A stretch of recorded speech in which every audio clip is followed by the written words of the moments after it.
Bienvenidos y bienvenidas a esta cuarta clase de la presente unidad curricular, proyecto de investigación fase 1. Hoy continuamos el segundo contenido que iniciamos el lunes pasado. Esta vez vamos a hablar del proceso de investigar. La clase pasada giró sobre la ética en el proceso de investigar.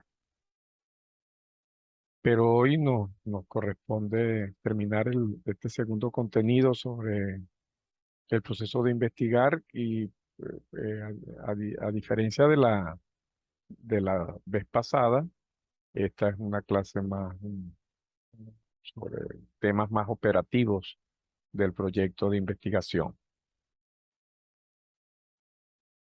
Quisiera comenzar expresando que investigamos para el vivir. Nosotros no vivimos para investigar. O sea, el vivir es el criterio. Además, investigamos sobre temas no, no pensados, no estudiados, no investigados, porque esta es una tesis y las tesis exigen que l- la investigación eh, haga aporte, permita aportar al conocimiento, de conocimientos nuevos.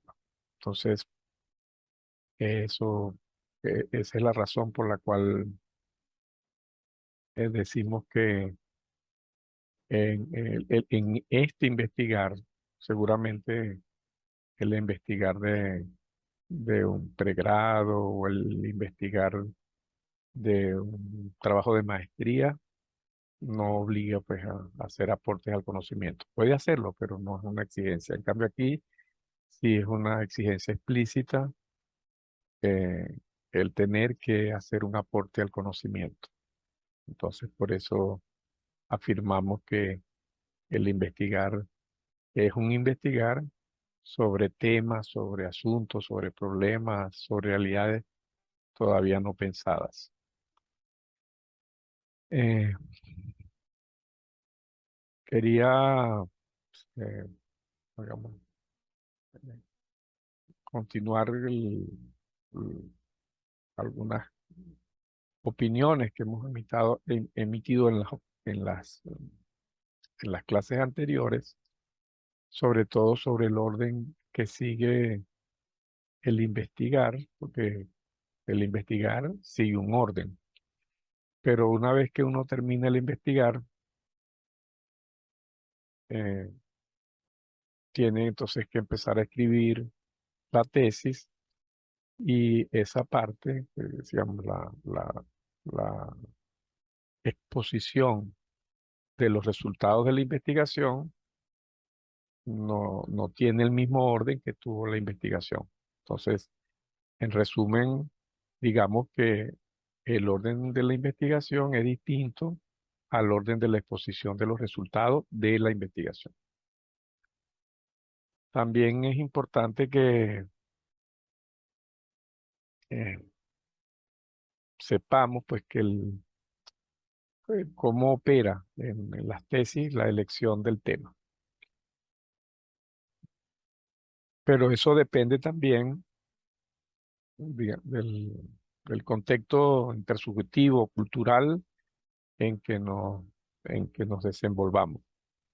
El pensamiento vigente, el pensamiento hegemónico, pues, eh, con el que nos encontramos es el pensamiento colonial. Y como le hemos querido imprimir a esta unidad curricular un sentido crítico y descolonial, entonces por eso esta clase va a ser desde el comienzo hasta el fin una crítica a las concepciones que la modernidad colonialidad tiene acerca del investigar. Esa es un poco la razón por la cual queremos insistir en este punto de la elección del tema. Eh, el pensamiento moderno colonial eh, vincula la elección del tema a alguna disfunción que tenga el sistema, que, que- que- que también, como lo hemos dicho otras veces, cuando hablamos del sistema nos referimos al ser. Entonces, como uno tiene que elegir el tema que va a investigar, esa elección del tema que va a investigar, de acuerdo al pensamiento moderno colonial, debe estar vinculado a una disfunción del ser.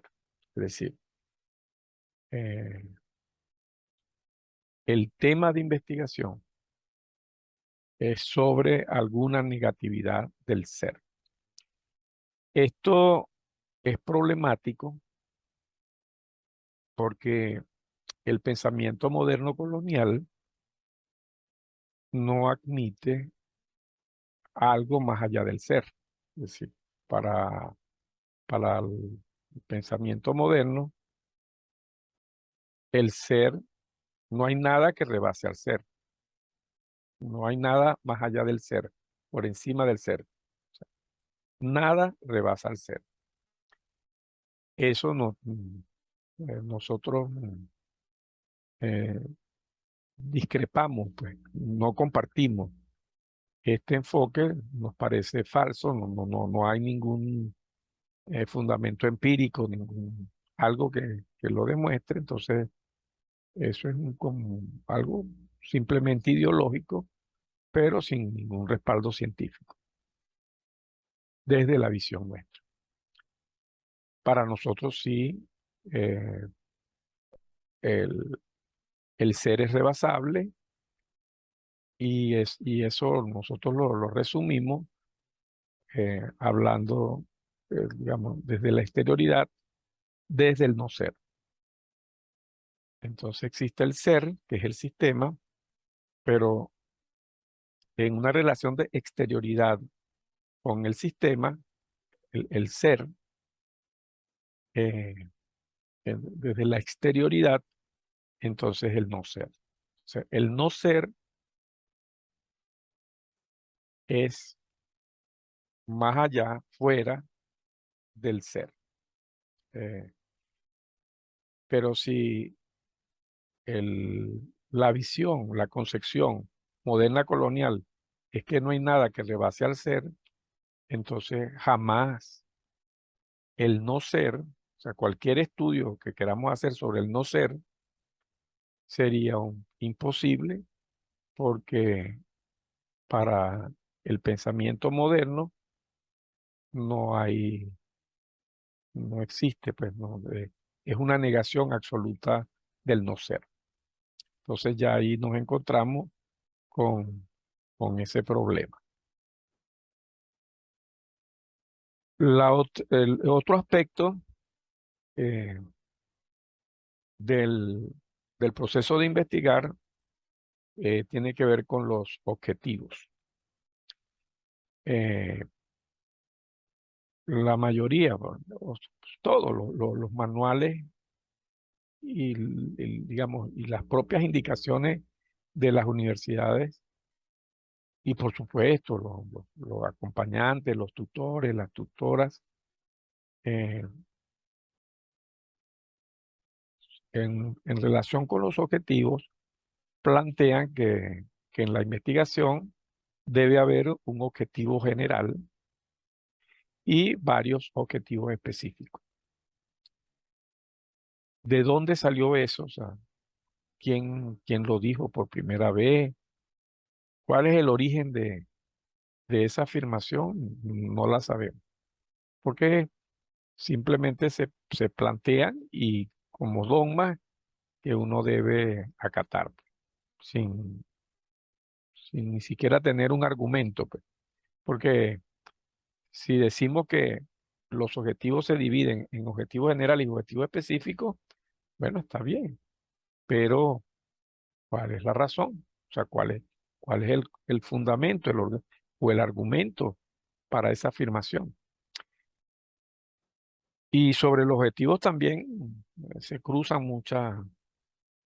muchas situaciones. Por ejemplo, si usted no logra en su investigación alcanzar, pues, no logra cubrir el el objetivo general, entonces su investigación será rechazada por incompleta, pues, pero eso también, ¿de dónde salió eso? O sea, ¿por qué va a considerarse una investigación incompleta porque no consigue cumplir el objetivo general? Eso no hay ningún argumento, no hay ninguna prueba, alguien que diga eso, alguien lo dijo y lo argumentó, pues. Eh, También hay muchas, eh, cuando se van a redactar los objetivos, generalmente se explica que hay que redactarlos con verbos, eh, pero no es cualquier verbo. Hay una lista de verbos que se pueden usar y otra lista de verbos que están vedados, o sea, que no se pueden utilizar, pero ¿de dónde se sacó eso? De dónde viene eso? Eso es un poco lo que estamos problematizando en esta clase. No sabemos, solamente que es una norma que hay que acatar, que hay que cumplir. Eh, Ni siquiera a veces es solo con los verbos, a veces hasta otros términos, los sustantivos, por ejemplo. El verbo conocer mm, está en la lista de verbos que no se pueden utilizar en los objetivos, como objetivo, porque se consideran con, conocer muy ambiguo, pues. Entonces se objeta por ambiguo. Y, y a veces no son términos, no son verbos, sino términos sustantivos, pues son otro tipo de términos. Y también, por ejemplo, el sustantivo noción, la noción. Si usted habla de noción, entonces eso también está objetado en una tesis, porque l- se considera, la razón de objetar ese término eh, es que se considera que es muy impreciso, pues, noción, noción, eso es algo y tiene que ser algo concreto.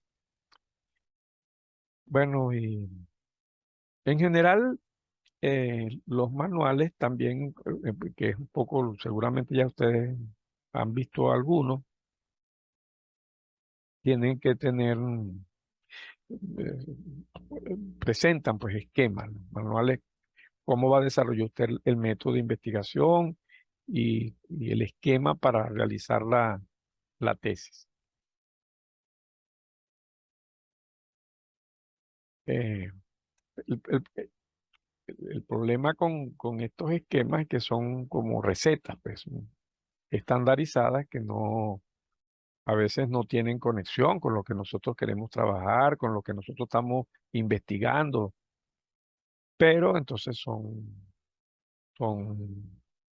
cosas que se obligan, que se imponen en el proceso, que se nos imponen en el proceso de investigar.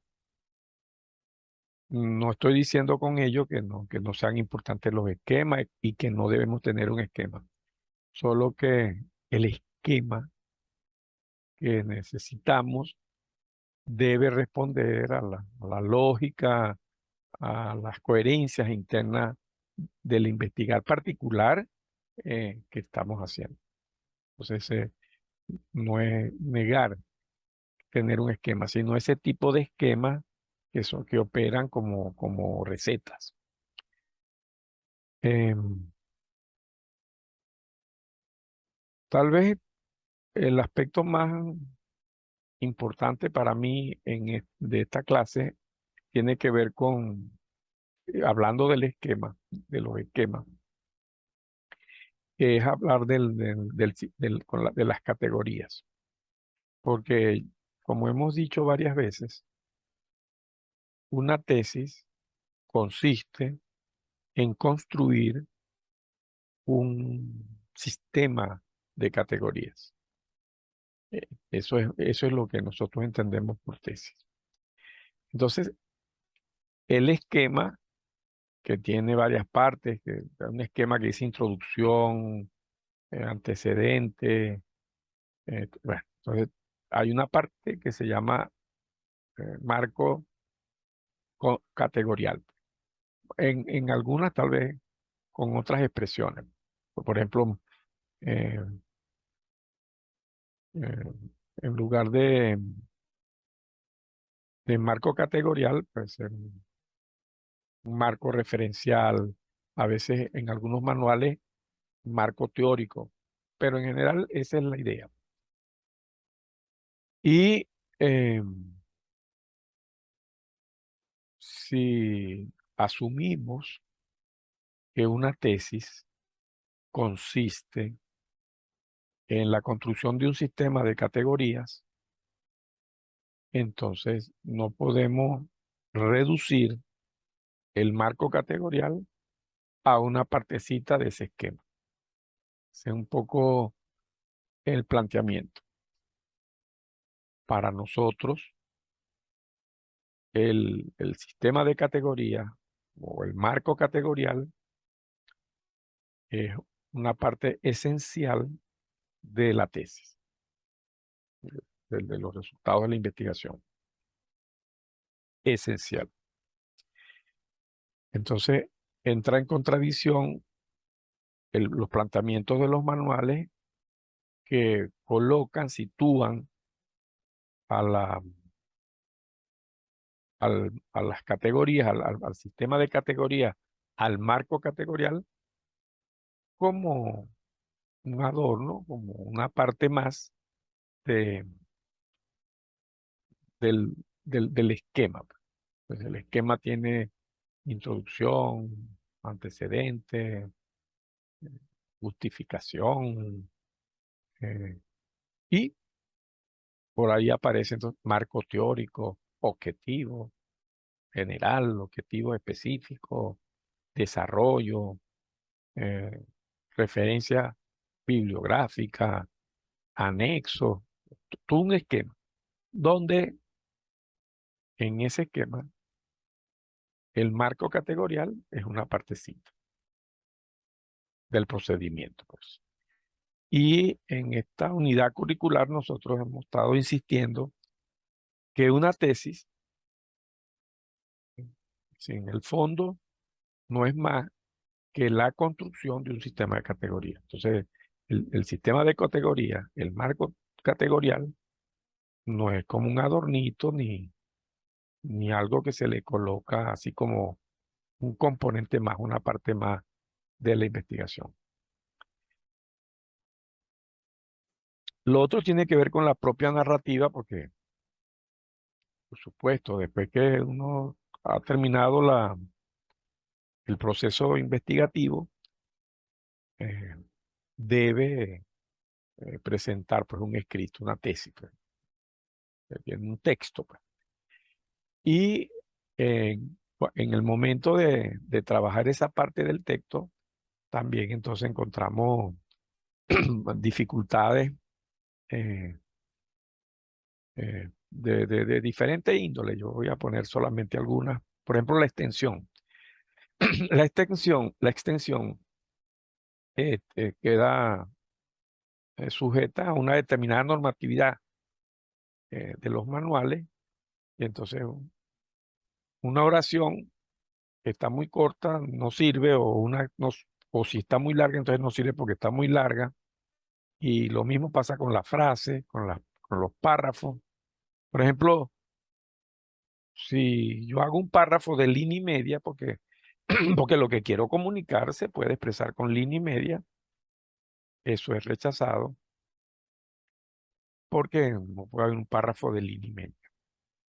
Y si lo que yo estoy tratando, lo que yo quiero sistematizar, exige que haga un párrafo de página y media, o pueden ser 2 páginas, un párrafo que comienza, terminó la página, continúa y si, bueno, si un párrafo, tampoco.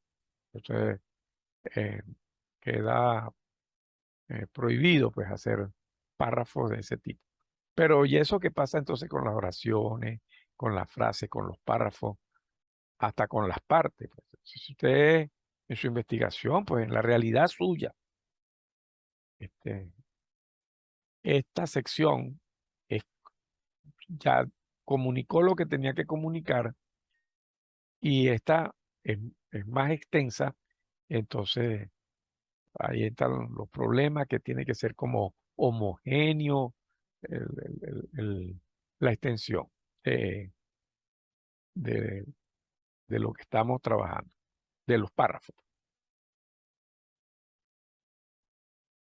De los textos también podríamos decir, bueno, el uso de la primera persona, entonces está muy normado, pues entonces uno no puede utilizar eh, segunda persona porque ya utilizó la primera, ni puede utilizar la tercera, entonces ahí hay todo una cuestión que tiene que meterse en el carril lo que plantean esos manuales. Eh, yo pongamos por caso, yo quiero colocar esta cita, colocarla. Entonces el jurado o el tutor o la universidad dice, no, este no, esta cita no la puede colocar porque no la está comentando. Entonces, pues, ¿de dónde salen esas normas? ¿Cuándo aparecieron? ¿Quién es el autor de esas normas? Y más que cuándo aparecieron y quién las hizo, de dónde se sacaron, son los argumentos, porque no importa ni siquiera si cuándo se hizo ni quién la hizo, pero sí yo necesito saber los argumentos por los cuales debo inhibirme de hacer algo o me obligan a hacer cosas que no me parecen pues, que debo hacer. Como el caso de la cita, pues si yo quiero poner una cita, pues. No, pero es que si no la comenta, no la puede poner, ni si no la interpreta. Eh, eh, también las conclusiones, hemos hablado de la elección del tema, de los objetivos, del marco categorial, de la extensión de los textos y otra parte también que es importante mencionarla, tiene que ver con las conclusiones. Entonces se plantea que si, como usted había colocado un objetivo, si no logró el objetivo, entonces su investigación no está completa. Eso, o sea, ¿cuál es el argumento? ¿Por qué no está completa? No, porque tiene que haber cubierto los objetivos. Bueno, las interrogantes pues, que hay en la investigación. Y finalmente, bueno, para no hacer muy extensa esta clase, vamos a tratar de que las clases que restan, que son 2, eh, igual que esta no extienda pues los 25 minutos, 30 minutos. Entonces, por eso voy a dejar hasta aquí la clase. Bueno, no sin antes explicar un poco lo del sujeto. Si usted está trabajando con un sujeto, una comunidad, un sujeto, l- eh, el quién hace esa realidad que usted está estudiando. Entonces, estoy estudiando una comunidad, entonces hago entrevistas, grabo a la comunidad, pero, y ese es el sujeto de la comunidad. Pero después entonces yo estimo en mi investigación utilizar una fuente, periódico, libro, una entrevista a otras personas de otra comunidad distinta a la comunidad que yo estoy investigando. Entonces no se puede porque la fuente tiene que ser del sujeto que usted está investigando. Entonces, esos son los temas que quería plantear en esta oportunidad y seguramente le verán más sentido en la medida en que se vaya desarrollando su trabajo y en la medida en que muchas de las cosas que hemos develado aquí en esta clase se vayan presentando en su experiencia personal. Bueno, entonces me despido y los espero la próxima semana y les deseo pues que estén muy bien, que tengan muchos éxitos en el trabajo, en el desarrollo de su proyecto de investigación. Entonces, hasta la próxima, que estén muy bien. Hasta luego, pues.